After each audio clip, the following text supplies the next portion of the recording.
काव्या दिखाई निधि को उसकी असली औकात। जी हाँ दोस्तों, कुंडली भाग्य के आने वाले धमाकेदार एपिसोड में जब प्रीता करण को कहेगी कि उस कमरे में भूत था जो मेरी जान लेने के लिए मेरे पीछे पड़ा था, और प्रीता करण को कहेगी कि मेरे साथ हमेशा रहना, तभी ये सारी बातें निधि सुन लेगी और तभी निधि दादी के पास चली जाएगी। यहाँ पर दादी निधि को कहेगी कि निधि क्या हुआ, तुम इतनी परेशान क्यों दिख रही हो। तभी निधि कहेगी कुछ नहीं दादी। तभी दादी कहेगी बताओ निधि क्या बात है, तुम इतनी डरी हुई क्यों दिख रही हो। तभी काव्या वहाँ पर आ जाएगी और निधि दादी को कहेगी कि मैं अभी प्रीता को करण से बात करते हुए सुनकर आ रही हूँ। प्रीता करण से फेवर मांग रही है साथ में रहने के लिए। तभी यह सुनकर काव्या को काफी बड़ा शौक लगेगा और काव्या निधि को कहेगी तो इसमें बात क्या है। तभी निधि काव्या को कहेगी काव्या तुम्हें नहीं पता प्रीता करण से फेवर मांग रही है। तभी काव्या कहेगी मुझे सब पता है और सब मुझे दिख भी रहा है, और प्रीता ने अगर डैड से फेवर मांग भी लिया तो इसमें क्या बात है। जिसे सुनकर निधि को काफी बड़ा शौक लगेगा।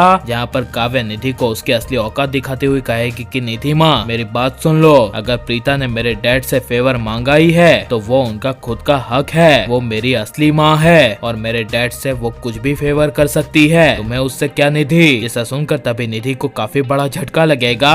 जहाँ पर निधि काव्या को कहेगी कि मैंने यहाँ पर 20 साल रहकर तुम्हें और शौर्य को बड़ा किया और तुम्हें अपने बेटी से भी बढ़ के रखा और शौर्य को अपने बेटे से भी बढ़ के रखा, कभी तुम दोनों को माँ की कमी होने नहीं दी, और अभी आज मेरा तुम्हारे डैड करण से इतना भी हक नहीं है कि मैं उनके साथ रहूं, जबकि मुझे पता है कि प्रीता करण की लाइफ में आ चुकी है तो मेरा करण के साथ रहने का अब कोई हक नहीं बनता। तभी काव्या निधि को कहेगी नहीं, आपका मेरे मॉम डैड के साथ रहने का कोई हक नहीं बनता, और मुझे भी पता है कि डैड ने आपको यहाँ से जाने के लिए कह दिया था और डैड ने आपसे कोई रिश्ता ही नहीं रखा है, क्योंकि डैड सिर्फ और सिर्फ माँ प्रीता से प्यार करते हैं। यह सुनकर तभी निधि के होश उड़ जाएंगे और निधि तभी काव्या को कुछ भी बोले बिना काव्या के सामने से चली जाएगी, और काव्या ऐसे निधि को उसकी औकात दिखाकर सही करेगी क्या नहीं, और निधि का खेल खत्म हो जाना चाहिए क्या नहीं, हमें कमेंट में जरूर बताएं। और आप प्लीज इस वीडियो को लाइक शेयर और हमारे चैनल को सब्सक्राइब करें।